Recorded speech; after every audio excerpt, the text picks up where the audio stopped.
Hoy, what's up mga guys? Welcome to my YouTube channel, Kuya Mon Barag.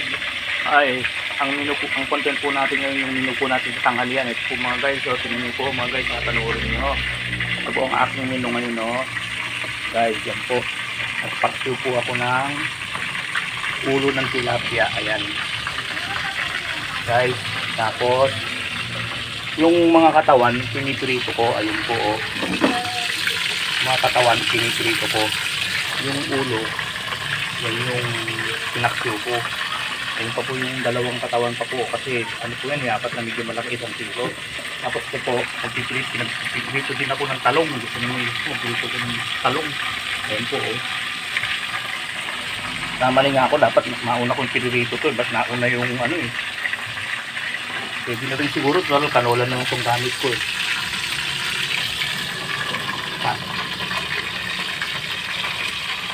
Ayaw ko sa saling ko, dyan ko na rin ipiprito. Dibalo? Kesa, pwede na yan. Kanola naman yan eh. Tapos magbababaw po ako ng okra para may gulay. Okra dito sa sinasain ko naman dito. Nakasalang naman itong rice cooker. Habang pagpainin na siya, saka ako ilalagay. Kasi para hindi siya labog. Masarap sa okra yung medyo malutong-lutong guys eh. Huwag nyo ilalagay agad para yung pag naubos na yung tubig niya, yung parang iininin na lang siya. Yung kasi pinagkaan nyo ilagay para luto siya na medyo malutong lang, hindi yung labog. Ganun yung style ko pag nagluluto ng okra.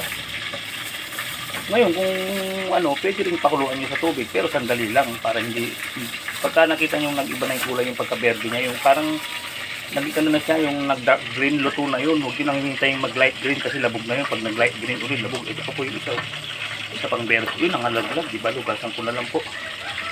Dalawa binili ko eh. Ang mahal ng okra, dati 10 lang to, ngayon 20 na po ito. Isang taling ganyan. Hugasan muna po. Yan, hugasan muna po rito. Dito na lang po. Alam nyo guys, dito ko lang rin hugasan. Yung pinaghugasan ko ng gulay, ginagamit ko po sa unang banlaw ng plato yan para masulit. Total, wala namang mantika yan eh. Kaya pwede nyo pang panghugas ng plato po yan. Pag nasa lugar po kayo ng medyo mahina ang tubig. Yung unang banlaw, kasi 3 banlaw diba plato. Pang banlaw nyo muna yung, total, wala namang mantika ang mga gulay eh. Yung mga pinaghugasan lang ng gulay, ng ano, ayan po, ayan, nagyan ko na ito yung hugasan yan. Magagamit ko pa po yun pang hugas ng plato pagka mahina ang tubig sa lugar nyo. Yung unang banlaw. Tapos pagka pangalawa, pangatlong banlaw, dito na siyempre sa maayos na tubig, yung nakaipon yung yan. Kung baga sa ano, nadodouble po, hindi na ano, baga nagagamit ko pa rin siya kahit na actually nga po, ano to eh, may kasamang pinakunaban ng bigas to kaya medyo paputi-puti ganyan. Hindi naman po marumi yung unang bigas, diba? Kaya okay lang kahit ganyan yung banlawan ng gulay nyo. Tapos kung papaksiw po kayong ganyan, pagka yung kumukulo ng ganyan, tanggalin yung takip para sumingaw ng sumingaw. Sumingaw ng sumingaw yan, yung asim niya magiging malinamnam na. Asim na malinamnam.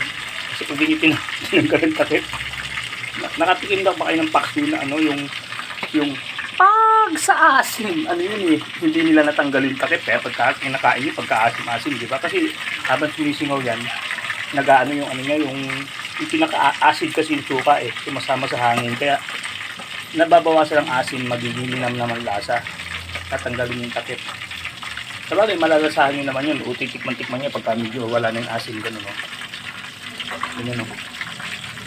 Ganun. Kasi magiging ano na yun, yung asin na sakto na eh. Yung asin ng paksiw. Kasi pag hindi nyo tinanggal yung takip, yung niluto lang siya ng ganyan hanggang sa maluto. Pagkatapos nyo magluto, makakatingin kayo ng paksiw na pagka-asim-asim. Ganun ang technique sa paksiw. Pag umulo na, pinapatuloy nyo na lang ng konti yung sabaw yung pinapakonti. Tanggalin yung takip para umuusok ng umusok. Yung usok nyo, yun yung pinaka-acid nyo eh. Yung natatanggal nyo yung sobrang acid. Yan. Ganun po mga guys. Another trivia for Kuya Mon. Eh, purbahan nyo lang po kung totoo sinasabi ko. Totoo po yung nakakabawas ng acid pag tinatanggal yung takip. Nakita nyo yung parang umuusok-usok na yan. Yun yung asin yan eh, lumalabas yung ano yun, parang pinaka ano yan eh, yung suka ang tawag yan, ano eh, yung ano ba tawag doon, glacial acid kasi iba-iba yung acid, merong sulfuric acid, nitric acid, merong muriatic acid, yun. Ito naman sa suka ang nilalagay dito, glacial acid. Kaya may acid po yan yung suka. Kaya nga po yung anas, pag naanuhan ng suka, di ba ulitin? Kasi may acid yan. Ang tawag po dyan, glacial acid. Acid na pwede po sa pag sa nakainin, pero konti lang po ang lagay nun. Bagamat acid yun. Yun ang nakakapagpa-acid. Ngayon, pag kumukulong ganyan yan, lumalabas-labas ang usok na ganyan. Nawawala yung glacial acid na yun. Ang natitira sa kanya, yung halos, yung liquid na tubig na lang na may linamnam yung acid niya. Acid na pampaksiw. Ayan po yung mga ulo. Hindi niya po makikita yung ibang ricado kasi ganun ako magpaksiw. Nasa ilalim ng ricado, nakapatong yung isda. Yung bawang, suka, siling berde at saka yung luya nasa ilalim, nakapatong siya. Kasi pagka hindi nyo pinapatong doon, kasi minsan naninikit yung isda sa sa kasirola. Pagkuha nyo ng isda, minsan nasisira. Kaya ang ginagawa ko, yung ricado, yun ang una sa ilalim, tapos nakapatong yung isda. Para pagkuha nyo ng isda, buo yung isda, hindi durog. Ayan o. Kumbaga meron siyang sapin na hindi siya didikit sa bagamat. At saka hanggat maaari ang gagamitin nyo kung meron din lang kayong kakayahan. Stainless po ang gagamitin nyo pag magpapaksiw kayo yan po na medyo makapal-kapal. Kasi po yan, acid para hindi umalo yung, kasi pag aluminum minsan, hindi ko naman sinasabi. Kasi siyempre acid yan. Ito yung metal doon, kinakain ng kaya-kain ng acid yung metal Eh di siyempre mahahalo po sa pagkain nyo. Pero hindi naman siguro kasi nung wala pa rin ng stainless, di ba tayo hindi naman lahat ng tao may kakayahan bumili ng stainless. Ano lang naman po yan, tip ko lang sa inyo kung halimbawa may kakayahan na kayo, hanggat maaari sa stainless na kayo magpapaksiw, basta gagamit kayo ng suka sa stainless. Itong stainless, kaya lang naman ako nagkaroon ng ganito, hindi naman sa akin to sa manugang ko to kasi naglipat na yung anak ko. Sa anak ko to naiwan niya. Pero meron ako stainless dito, manipis. Sa kanya makapal, ayan yan, kaya dyan ako nagpapaksiw. Meron akong stainless dito na paksiwan dati. Ito po. Ito po. Ito lang ang kaya kong bilhin, manipis Bakit malaga stainless? Ayan po. Since andito na yung makapal, yan ako nagpapaksiw sa makapal. Sigurado. Ito ang aking paksiwan lang dati, manipis lang Ayan. Kaya ganoon. Ngayon, naglipat na ng bahay. Iniwan na sa amin. Dyan ako nagpapaksiw. Ito pritong yung pritong sirena, hindi yung pritong katawan. Takpan ko para hindi kumalat yung mantika kasi madumis pag tumatalsik dito. Ayoko lang maraming talsik na mantika Although hindi maiwasan talaga magkaroon ng talsik, pero magkatalsik man, lang yung kumbaga sa hindi masyadong marami, kumbaga madaling linisin. Kasi minsan pag di mo natakpan, kita mo ang daming talsik pati dito, minsan mga talsik yan. Ayoko nang dumi-dumi, pati pinupunasan ko pati po yan Slight lang ang dumi, madaling linisin. Lininis ko pa po kasi yan ayoko nang nakikita ng may mga talsik ng mantika pati ito. Pero ko ba't basta ganun na ko yung para akong naiirita ako pag nakikita kong may mga talsik na mantika. Kapag nagugas ko ng plato, kasama rin yan nililinis ko. Sabay yan kada maghugas ko ng plato, linis din yan, pupunas-punasan ko yan. Tapos yung mga 3 banlaw kong pinangano sa plato, yun yung bali pinambabalaw ko sa basa. Ito may basahan po nakalagay dito. Pakita lang po sa yan po yung ito. Yan po. Yan ang basahan na pag nagugas ako ng plato, yan ang pinupunas ko dyan. Tapos yung pinagsabunan ko ng plato, ibubuhos ko yan, pipigain ko. Tapos yung pambalaw ko rin dyan, yung pinambalaw ko sa plato, double purpose. Nabalawan yung plato, nalilinig ko pa yung kalanyong yan. Another tip na naman po, purkuya mo niya.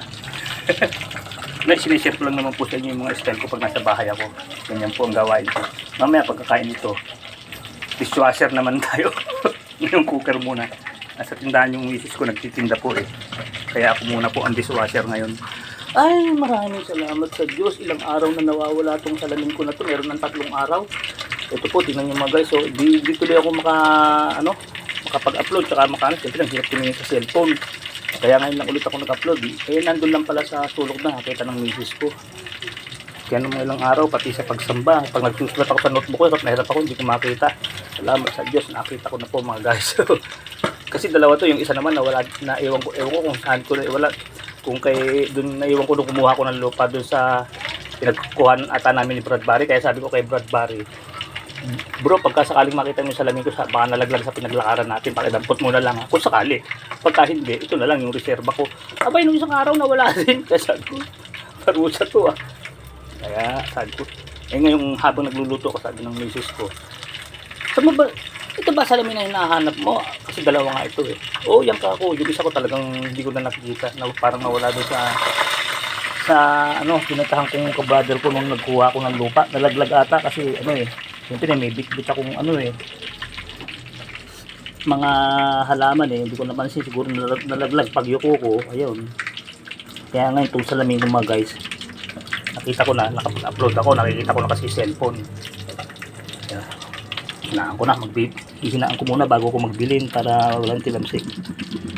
O sige po mga guys, hanggang dito lang muna po ang video natin. Ibibili ko muna itong tilapia pong sirena, yung buntot. Kaya po ng dati, keep safe, keep healthy, always trust God. Maraming salamat po sa Diyos. Thank you po for watching. Bye bye.